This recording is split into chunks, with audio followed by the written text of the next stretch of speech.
রাত ৮টা বাজে, তখন ঠিক বাহিরে ব্যালকনিতে এসেছিলাম। পরে দেখতে পেলাম যে এত মানে চাঁদটা এত বড় লাগতেছিল, একটু মানে অন্যরকম লাগছিল। মনে হলো ফোনটা বের করে একটু ক্যাপচার করি, আপনাদের সাথে শেয়ার করি। চাঁদটা মানে তাকানো যাচ্ছিল না, চাঁদের আলো এত তীব্র ছিল। তো যাই হোক, সো হ্যালো এভরিওয়ান, কেমন আছেন সবাই? Welcome to my channel, welcome to a new study blog. আপনাদের কি অবস্থা? সবার পড়াশোনা কেমন যাচ্ছে?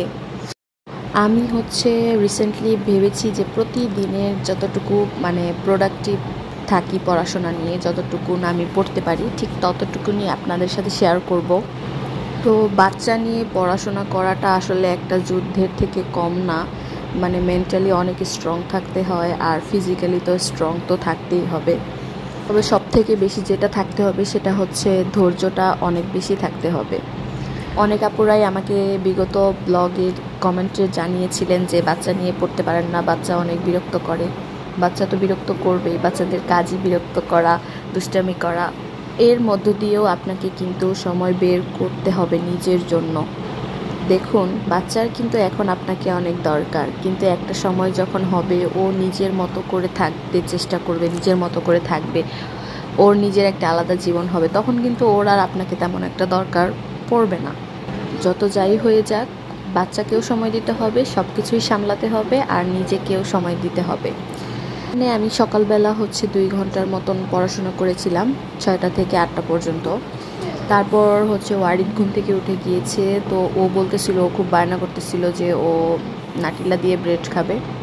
যদিও আমি সকালবেলা আসলে এরকম খাবার ওকে দিতে চাই না, কিন্তু ও যেহেতু অনেক মর্জি করতেছিল, আর ঘুম থেকে ওঠার পর বাচ্চা অনেক মানে মর্জি করে, তো তারপর আমি ওকে ওর বায়না অনুযায়ী আমি ওকে নাটিলা দিয়ে ব্রেড দিচ্ছিলাম, আর ও এত খুশি হয় এটা মানে খাওয়ার জন্য।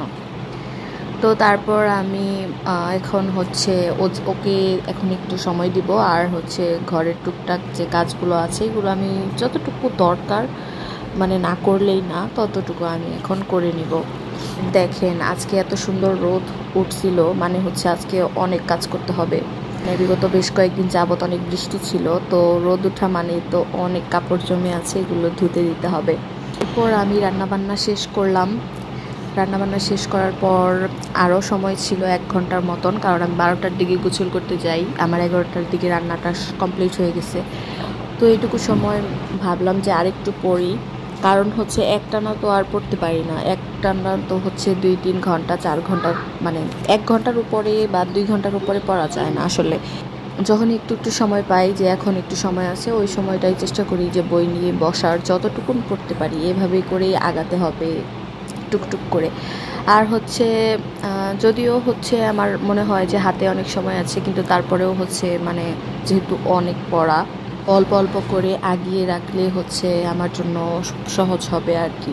আর যেহেতু এইসব পড়াগুলো আপনাকে রিভিশনের মতো পড়তে হবে, বারবার পড়তে হবে, বারবার পড়তে হবে। একদিক দিয়ে পড়বেন, অন্য দিক দিয়ে দেখবেন যে ভুলে গেছেন, বা পারা জিনিসটা মনে হচ্ছে যে এখন মনে পড়ছে না, এরকম আর কি সমস্যার মধ্যে পড়তে হয়। তো এরপর আমি গোসল করলাম, তারপরে ওয়ারিকে ফ্রেশ করালাম, খাওয়ালাম, তারপরে ওকে ঘুম পাড়িয়ে দিয়ে আমি চলে আসলাম বিকালের পরের স্লট নিয়ে। আমি আসলে একটু জোরে জোরে পড়তে পছন্দ করি। আমার জোরে জোরে না পড়লে আসলে পড়াটা হয় না। চুপচাপ করে যখন পড়তে থাকি, দেখা যায় যে আমি অন্য জগতে হারিয়ে গেছি। মনে মনে মানে ওরকম আমি মনভাবে পড়তে পারি না। তো আমি অন্য রুমে আসছি, ডাইনিং টেবিলের উপরে বসে পড়ছিলাম, যেহেতু ও বেডরুমে ঘুমাচ্ছে। আমি কোনোভাবেই চাচ্ছিলাম না যে কোনো প্রকার সাউন্ডে ও উঠে যাক আর আমার মানে পড়াশোনার 12টা বেজে যাক। একজন আপু কমেন্ট করেছিলেন যে ভাইয়া নেই। হ্যাঁ, আপনাদের ভাইয়া আছে। ভিডিওটাতে আসলে আমি তো বেশি মানে সামনে আসি না, খুব কম। সো ওয়ারিদ তো সাথে থাকে, এর জন্য ওয়ারিদকে দেখা হয়। আর উনি যেহেতু সকালবেলা চলে যায়, তো ওনার ফিরতে ফিরতে রাত হয়ে যায়, আর আমি ব্লগটা বানাই দিনের বেলার পড়াশোনা সকাল থেকে, তো এর জন্য আসলে ওনাকে ভিডিওতে দেখা যায় না। অনেক আপুরা কমেন্ট করেন যারা পড়তে চান কিন্তু বেবির জন্য পড়তে পারছেন না। আমি হয়তোবা জানি না আপনারা এখন কোন অবস্থানে আছেন, কারণ বাচ্চা যদি অনেক ছোট থাকে, লাইক ব্রেস্ট ফিডিং করে, তাহলে হচ্ছে তার জন্য আসলে পড়াশোনাটা অনেক কষ্টকর। কিন্তু তারপরেও আমি বলবো যে আপনার যদি আসলে ইচ্ছা থাকে তাহলে আপনি সময়টা বের করতে পারেন। লাইক হচ্ছে আপনার যখন সকালবেলা আপনি টাইমটা বের করতে পারেন। যদি বাচ্চা হচ্ছে আপনার তাড়াতাড়ি ঘুমিয়ে যায় রাতে, তো আপনি চেষ্টা করতে পারেন ফজরের সময় ঘুম থেকে ওঠার, আর ফজরের সালাত আদায় করার পর কোনো প্রকার সময় নষ্ট না করে আপনি পড়াশোনা করতে পারেন, পড়াশোনায় বসে যেতে পারেন। আপনাকে 6-7 ঘন্টা পড়ার কোনো দরকার নেই। আপনি কষ্ট করে হলেও আপনি যদি পারেন 1 ঘন্টা বা 2 ঘন্টা পড়ার চেষ্টা করেন রেগুলার, অথবা আপনি যখনই সময় পেলেন তখনই একটু পড়তে বসলেন। আবার ধরেন এখন হচ্ছে আসলে প্রযুক্তির কারণে এত সহজ হয়ে গেছে সব কিছু। দেখা যায় একটা ম্যাথে প্রবলেম হলো, ওটা ইজিলি হচ্ছে ইউটিউবে সার্চ করলে পাওয়া যায় ম্যাথগুলো। অনেক ফ্রি ক্লাস থাকে, এগুলো আপনারা দেখতে পারেন। বাংলার বিষয়েও অনেক ফ্রি ক্লাস থাকে, কারক সমাস, এগুলো হচ্ছে ইউটিউবের ভিডিওর ধারাই আসলে 90% পড়া হয়ে যায়। কিন্তু বাচ্চা যদি ছোট থাকে, মায়ের জন্য অবশ্যই আপনাকে কিন্তু পুষ্টিকর খাবার খেতে হবে ফার্স্ট। কারণ হচ্ছে এই সময়টাতে আসলে মানে বাচ্চার কেয়ার করতে করতে মায়েরা ভুলে যায় যে তাদের নিজের শরীরের দিকে তাকাতে, নিজেদের কেয়ার করতে। সবার আগে আপনি যদি নিজে ঠিক থাকেন, আপনি যদি নিজে সুস্থ থাকেন, তাহলে কিন্তু আপনার বাচ্চা সুস্থ থাকবে। আপনি কিন্তু ওর দিকে মনোযোগ দিতে পারবেন।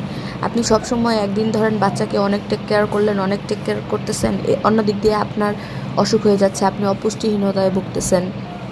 মানে আপনার নিজের দিকে কিন্তু আপনাকে আগে ফোকাস রাখতে হবে। বাচ্চাকেও যত্ন করতে হবে, অন্যদিকে আপনার যত্নটাও আপনার করতে হবে। এবার ধরেন যাদের বাচ্চা ব্রেস্ট ফিডিং করে না, অর্থাৎ 3 বছরের ওপরে, বাচ্চাকে 2 বছরের মতন ব্রেস্ট ফিডিং করালেই এনাফ।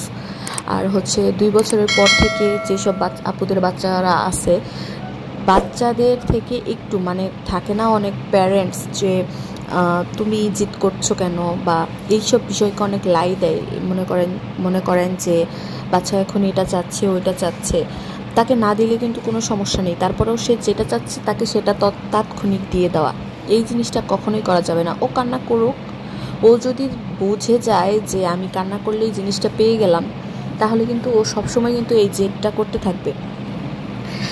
এই সময়টাতে হচ্ছে বাচ্চাকে ইগনোর করতে হবে, যে ও একটা জিনিস চাচ্ছে সেটা ওকে দেওয়া ঠিক হবে না। এটা যদি আপনার মনে হয় তাহলে ও একটু কিছুক্ষণ কান্নাকাটি করুক, ওকে ইগনোর করেন, টোটালি ইগনোর করেন। ও যখন কান্না থামাবে তখন ওকে আপনি জড়িয়ে ধরবেন, ওকে আদর করবেন, ওকে বুঝাবেন তখন যে দেখো এটা আসলে তোমার জন্য ক্ষতিকর, এটা তোমাকে দেওয়া যাবে না এখন। এভাবে করেই কিন্তু বাচ্চাকে লুক আফটার করতে হবে। যেই বাবা মা যত ঠান্ডা মাথায় হচ্ছে বাচ্চাকে লুক আফটার করতে পারে, তাদের বাচ্চা কিন্তু অনেক ভালো হয়, মানে ভালো পরিবেশ পায়, ভালোভাবে বেড়ে ওঠে, সুস্থভাবে বেড়ে ওঠে। আমি যেখানে কোচিং করতাম, কোচিংয়ে আমার স্যার একটা কথা একদিন বলেছিল যে বাচ্চাকে কখনোই বোঝা মনে করবা না, বাচ্চাকে কখনোই মনে করবা না যে এই বাচ্চার জন্য তুমি এটা করতে পারছো না, এই বাচ্চা তোমার পথের কাঁটা, এটা কখনোই মনে করবা না। কারণ বাচ্চা হচ্ছে পৃথিবীতে সবথেকে বড় নিয়ামত। এই দেখেন আমি এখন ভয়েস ওভার করছি, ওয়ারিকের কিন্তু ব্যাকগ্রাউন্ডে সাউন্ড আপনারা পাচ্ছেন, ওর মতো ও কিন্তু চিল্লাচিল্লি করতেছে। এভাবে করে আসলে ওকে নিয়ে হচ্ছে আমার প্রতিদিনটা কাটে। আমার ভিডিও আপনাদের কেমন লাগলো অবশ্যই আমাকে কমেন্টের মাধ্যমে জানাবেন। ভিডিওটা ভালো লাগলে অবশ্যই লাইক করবেন। থ্যাঙ্কস ফর ওয়াচিং এন্ড আসসালামু আলাইকুম এভরিওয়ান।